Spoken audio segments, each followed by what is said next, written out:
Welcome to Who's Screwed, the game show where contestants compete to determine the verdict of the case. On tonight's show, we have a case between the Dwarens, the plaintiffs, and the defendants, Devon Capital Corp., Wim Demers, and Manulife Financial. The case involves a $60,000 investment, a sham, and a financial planner acting outside of his bounds. So, who's responsible for the loss? Is the plaintiff entitled to some sort of compensation? Stay tuned to find out. I'll hand it over to Diane to introduce our main parties. Thanks, Erica. This is Diane, here with the plaintiff of the case, Mr. Dworen. Thanks for being here. Thank you. Tell the audience about yourself and your situation.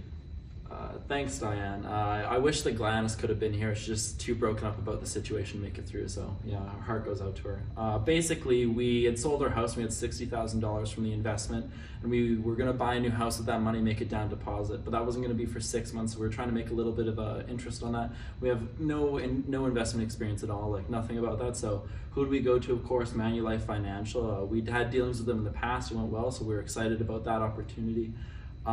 So we had a rep there previously with Manulife, but we were transferred over to Mr. Demers. We sat down with him and we had a couple meetings. None of his opportunities seemed that compelling, but then he brought up this Devon Capital Corp., I think it was called. It was supposed to be really high yield, low risk, seemed like the perfect opportunity for us for like a short term kind of thing between the two investments. And so we meet with him, we sign the papers, it's good to go. Lo and behold, 6 months later, a check comes in from Devon Capital Corp., bounces, not worth anything at all. So we're just trying to recoup our investment and make sure that we're not getting shammed here, we're not being shystered or anything like that. So, we don't want to be screwed here, Sounds like a terrible situation. Can you tell us a bit more about how you feel? Just real broken up about it, real sad, real upset. I can't put it one way. You get shystered like that, you get abused by someone that you trusted, like a Manulife rep. We really believed in him and just led astray. Thanks for sharing your thoughts and feelings here, Mr. Dworen. And next up, let's dig a little bit deeper into the situation by hearing from Mr. Wim Demers himself. And now we have Wim Demers here with us today to talk a little bit more about the situation. Wim Demers, thanks for coming today. Thank you. Can you tell us a little bit more about yourself? Yeah, so I'm an insurance broker for Manulife Financial. I did some dealings with the Dworens in the past. So basically they had an investment. They wanted to see what kind of products that we had. So they sat down. We had a $60,000 investment to look over. They didn't really seem too into like a lot of the Manulife products, but thankfully through the agreement I signed with Manulife, I'm allowed to work with other agencies. So another agency I worked with is TCG Investments.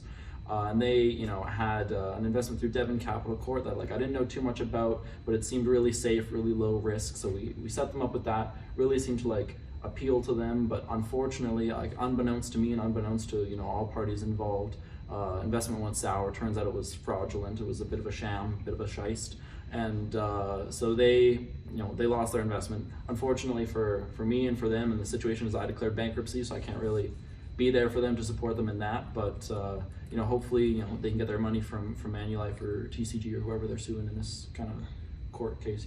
Yeah, so bankruptcy is not fun, so I'm sorry to hear that. Are you an employee of Manulife then, or an independent contractor? Yeah, so I'm an independent contractor. I signed what was called the producers agreements. That kind of states that I'm an independent contractor, hire my own employees, work out of their offices, but I'm kind of my own show. So then, are you an agent of Manulife?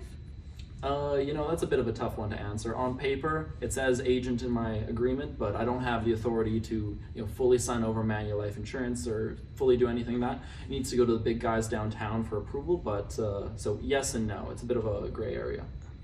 So then you mentioned this Devon Capital Corp investment. Were the Dworens aware of your position, and were the Dworens aware that the Devon Capital Corp investment is not a Manulife product? Yeah. What does aware even mean these days? At the end of the day, they were dealing with me as their financial rep. So, I kind of signed off on some letterheads and stuff, and they were coming to meet me at the office in Manulife, and that's kind of how we got to know each other. But, fundamentally, it was a relationship between me and them. Were they aware? Who's to say? I don't really know per se. I'm not them. I wasn't there. I was there, but I wasn't. I don't know. Who's to say? Thank you, Mr. Wim Demers. That'll be all for now. Thank you. And our defendant, Manulife Financial, wasn't able to make it here today in person, but they did send in a mailed-in statement. All contestants should have received this letter for more information. Thanks, Diane, for the information. So, to find out who's screwed, we'll be playing 4 games. Each winner for each game will receive a clue to help decide the overall verdict. It's up to you to decide, BLAW 402. Who's screwed?